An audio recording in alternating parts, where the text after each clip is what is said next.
My name is Kala, Arvind Kala. When I saw the ostentatious opulence of the Ambani wedding in recent weeks, my memory took me back to 35 years ago when I visited Mukesh Ambani's childhood home, a one-room home.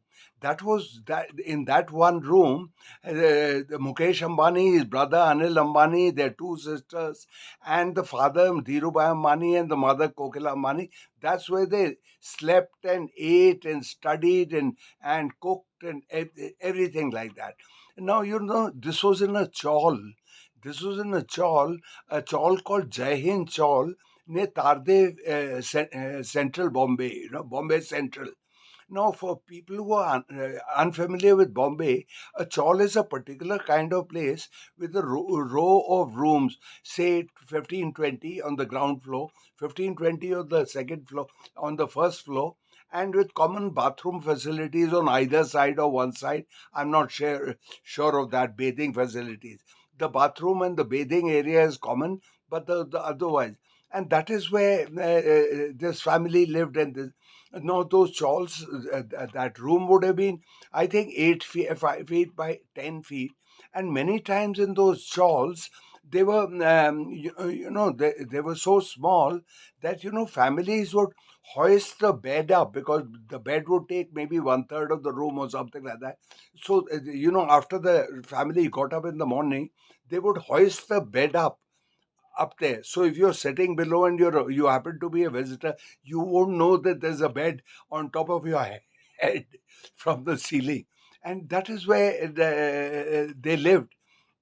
And I remember I spoke to all those. This was 35 years ago, as I said.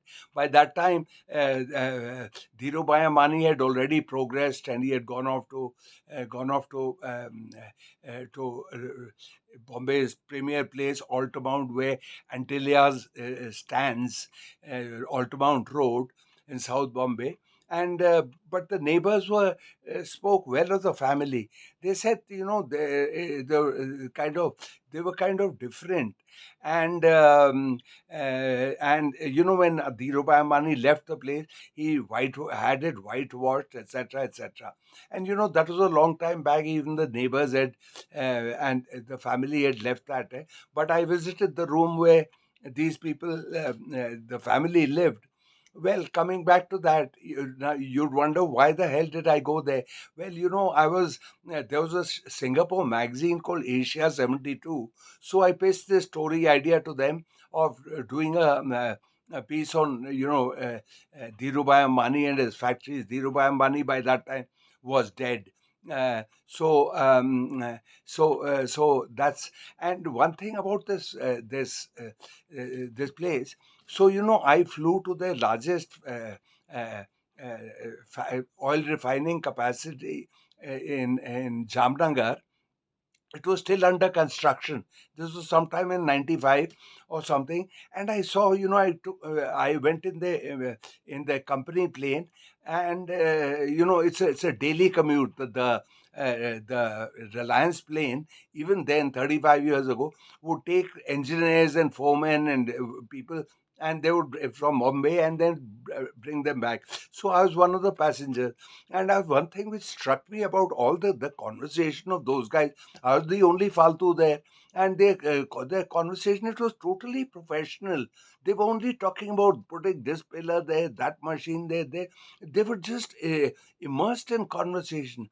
And when I went to Jamnagar, it was like a hum of activity. Everything was being, the carpenters, the welders, they had taken a whole army, trained the whole army, everything was air conditioned. They used to run on huge generators, and I got glimpses of how this and the place was perfect. The guest house was, it worked with like clockwork precision, like that. And I remember this, one of the managers telling me, I think he was a Sikh, and he told me that when Anil Ambani came back from Wharton, he flew back around say 12 o'clock in the afternoon. So his father Dhirubhai Ambani said, "What are your plans?" He said, "Nothing, nothing." He had just landed from America. So the father said, "This evening you're going to Jamnagar." Straight away, few hours rest, etc., etc., like that. And that manager was saying it was terrific. He said Dhirubhai Ambani always told every manager that this room of yours, the department of yours, you are its owner manager. And he said many times that he would once Dhirubhai Ambani wanted to take a round with this thing, so he took Dhirubhai Ambani, sitting by the side of him, and Kokila Behan, Dhirubhai Ambani's wife, sitting behind. It was his way, and he went around around the Jamnagar campus or the other place called Hazira. I forget which. And it was just to tell all the managers, etc., etc. Hey, as when it comes to work, etc., etc. But this. You are the guys. It's not my wife or me sitting there, because when you're sitting alongside an owner manager, you're sort of giving him a certain importance, and that is how it is. And then there was a manager who also told me, he had, it was just in the course of a conversation, how Dhirubhai Ambani spotted Nita Ambani. He said Dhirubhai Ambani went to a dance recital, and he saw Nita Ambani, and he said this, and he made the approach next day or whatever, straight away for Mukesh. Went to the family said yes, and Nita Ambani hasn't stopped smiling ever since. So these are the things that, I mean, they're very busy. Here, I'd always say there is a class of people. This Anant Ambani wedding took me back to 20 years ago, when Lakshmi Mittal had an Indian's first ostentatious wedding. Not ostentatious, it was at the Palace of Versailles in France. And I remember that time he spent 350 crores, and it was a huge sum. And I think that was the first, and that was Shah Rukh Khan was called there to do a dance, etc., which he did. 350 crores. That was the first thing.